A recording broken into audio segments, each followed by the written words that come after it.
Hello and welcome back to another game on Arena 1v1 between Modri in blue as the Vikings and Feanor coming back from, not retirement, but from a break, playing in yellow as the Khmer. Two very strong civilizations, two economy-based civilization more or less, as they have decent economy bonuses. Khmer of course with that strong farms.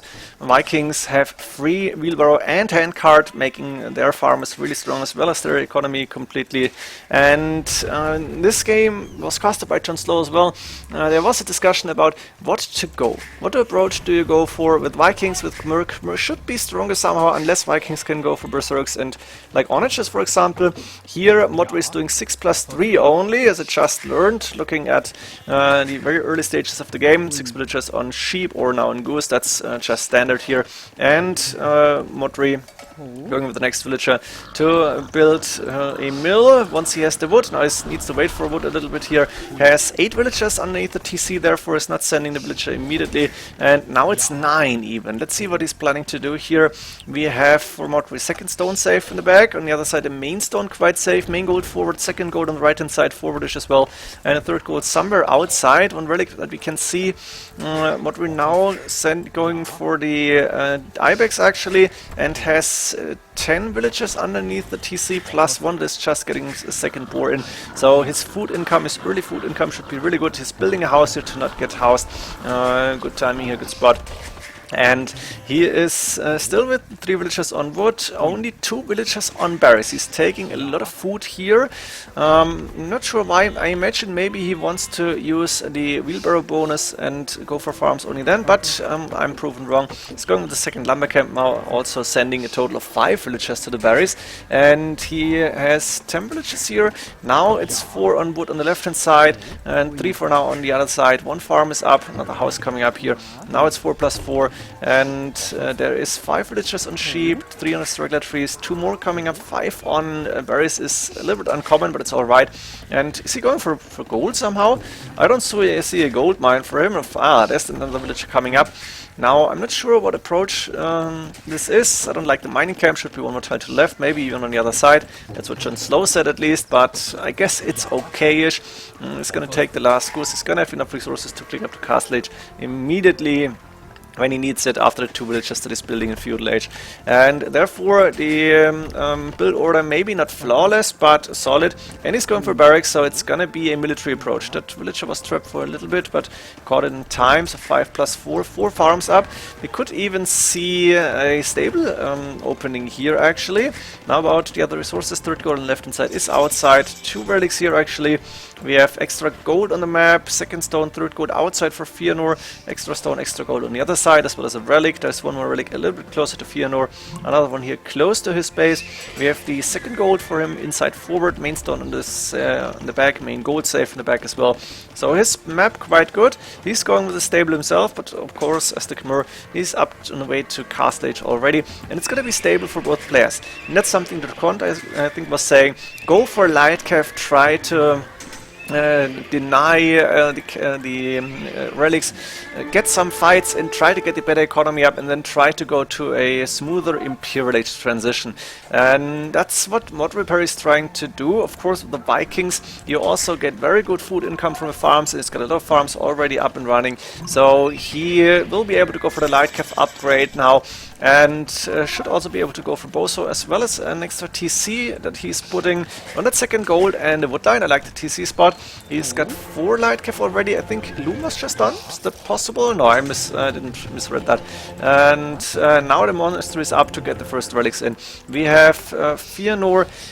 Like that's almost standard for him to go for a light cav approach. That's usually what he's doing, so we're gonna have a light cav fight here between the 2 players. Feanor going with an extra TC on that gold here in a small woodline, another TC coming up on the main gold in the woodline, and we could see the first fight, but no, Modri is too close to his base, so you cannot really engage here. I just, like half an hour ago, casted Slam against back to the very long game, so that's why I said Slam here. Modri, now 5 light cav, and he's got the bomb, so we could see a fight, which Feanor does not want to take. He's moving back here. We have 1 relic in for Modri, a second one on the way, and Feanor, did he go for a monastery even? Oh, that's Modri, sorry. Good fights for Modri here, actually. This one is going to lose, but the other light cav have to move back here. Now the number is looking better for Feanor. He's got a monastery up, he's got one relic in, he should be able to grab this one, but I guess that in the neutral zone is undecided and could go to either player. In the meantime, of course, both players have the 3 TCs up and running, maybe more. There's a market now coming up for Modri. To try and keep his economy balanced, of course. 8, now 7 light cav getting healed up.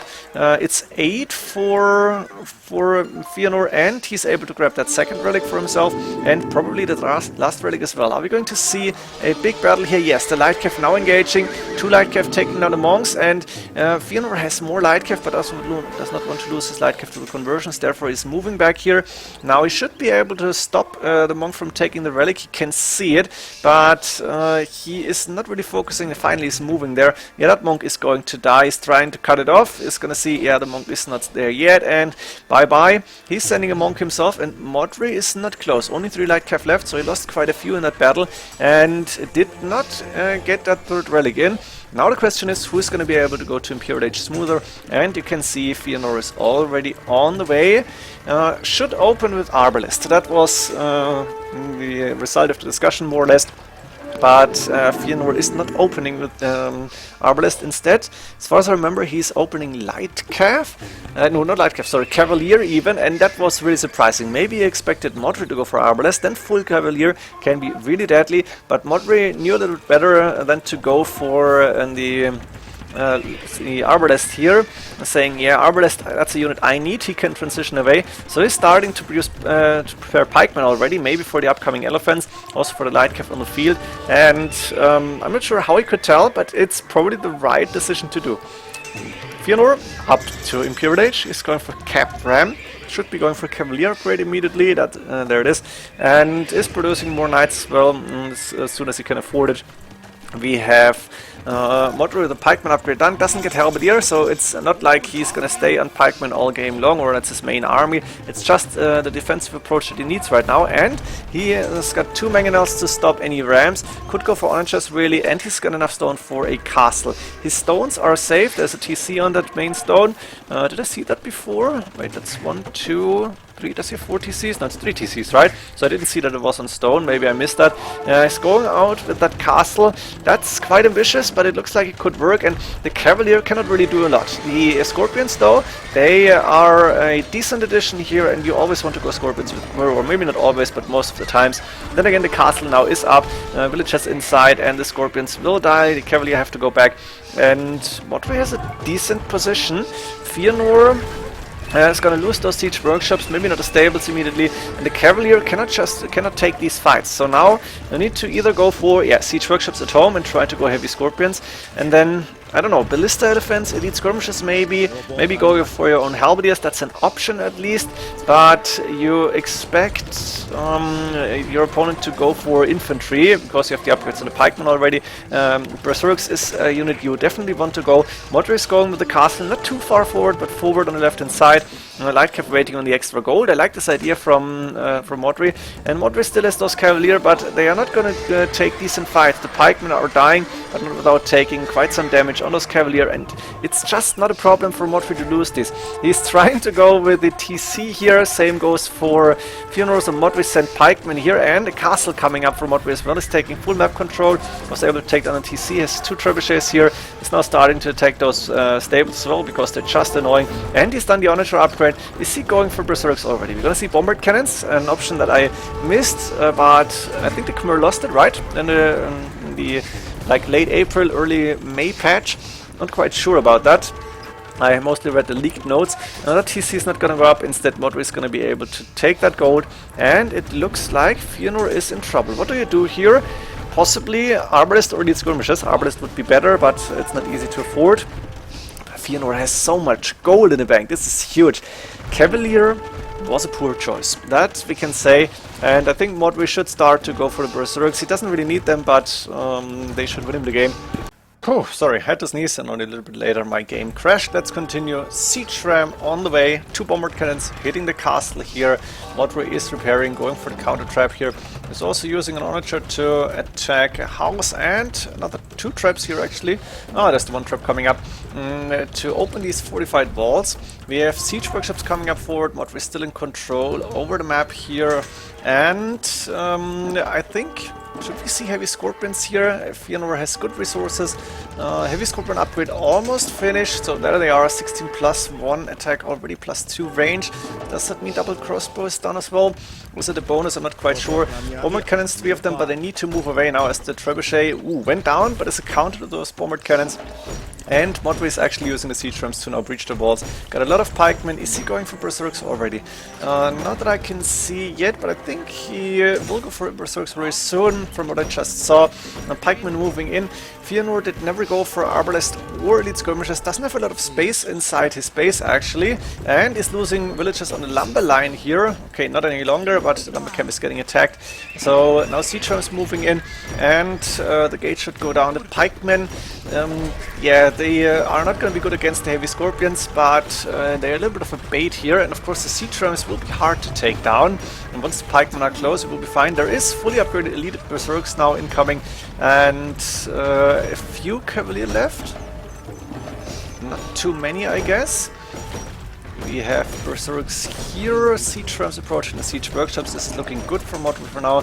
Are we gonna see champions here? Militia production starting, and two swordsmen, no, man at arms on the way, sorry. But there's the honor just moving forward now. And those heavy scorpions need to move back a little bit. The bombard cannons even behind this. There's no meat shield for Feanor. Nice shot with the bombard cannon. The siege ram actually going down in a reasonable time here, I guess. Modri has to move back with the onager here. Trebuchet now hitting the TC. Let me go a little bit faster as Modri is opening more and more walls. It's not easy to break this army from Feanor.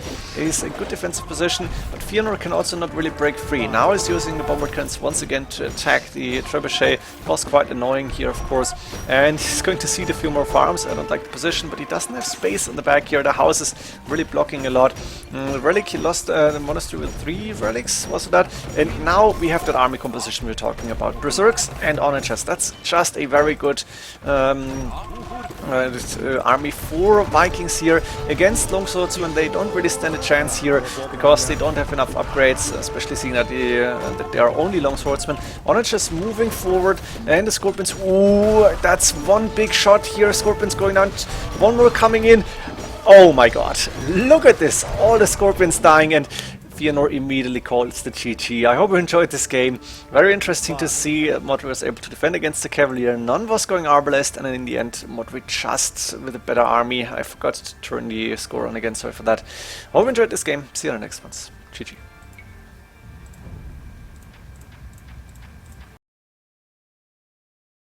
And I think, not sure it was Melkor or Feanor both, really like Vikings, so losing against them is maybe not the worst ever happening. Feanor probably still a little bit rusty, while Modri is in really good shape. Made it to the Battle of Africa, top 8 with this team, with the Slavic power, or how it's called. Like, nearly said Yannick, Winchester, Modri, and somebody else. Ooh, was that? Ooh, big shot, and is my game crashing? No!